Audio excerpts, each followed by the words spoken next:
Alright, so this is going to be my attempt at showing you how to set up a spinny straight out of the box.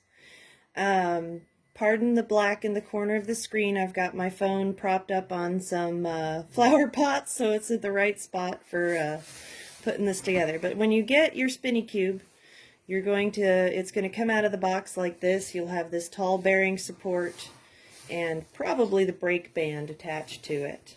So in your box is going to be the flyer, and there will be these little hooks in the small parts box. Get my number off of here. There we go. So in the small parts box, you'll find these hooks, and they have this little heart-shaped thing. So what you want to do is you want to make sure that the heart thing, if you can see that little piece sticking up there, you want to make sure that that little piece is where that square is fully open. And then you'll slide it onto your flyer so that the hook is facing towards the outside. And then this is your adjustable hook. When you want to tighten it, turn it clockwise. When you want to loosen it, you turn it the other direction to slide it. Okay? So, I do recommend when you put these on that you keep them pretty close to balanced. Doesn't have to be exact. There you go. But I do recommend that you keep 2 on each side. If you would like to have another set, you can purchase those extra on the website. Alright, next piece that you're going to want to find is your drive band, which is that rubber ring. Should be in the small parts box. And then this is your bearing support, and so there's this little clip and the bearing that should slip together there. And when you go to put this on, you want to lift up this clip, put the bearing side facing the bearing on the other side here, so it's facing this support, and slide that on.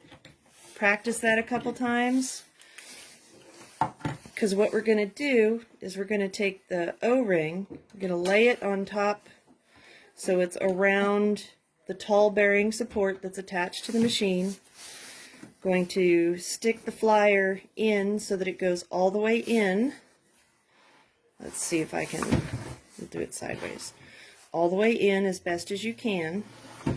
And then on this side, you're going to stick this belt down through the hole in the top of the box, around this bottom wheel, and then, if you don't do like I did and stretch it too far, let's get this bend up here. I'm hooking this on the underneath, so it hooks here on this little wheel and here on this little wheel, and it should be pretty tight.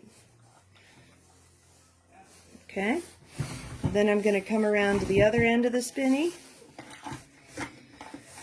I'm going to slide this in here and slide the copper shaft into the bearing, and then put the little clip on. Now that little clip should keep this from moving back and forth, and then when you turn the spinny on, it's set. Now let's do this with a bobbin, because I forgot to put the bobbin on.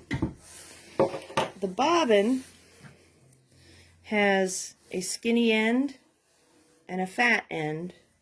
You want the fat end on the same side as this brake. So that goes on. This will come up and go around that. That's where your brake goes. Put the clip on the end. Slide it in. And you may get a little bit of resistance when you first get this, but it does get easier as you use it more. So slide it in, and then you want to make sure that the clip is engaged so that it won't just pop off the end. There we go. And I lost the clip. There's the clip. Clip on the end, on the machine, keeps it from popping out. Alright, there we go. That is fully seated.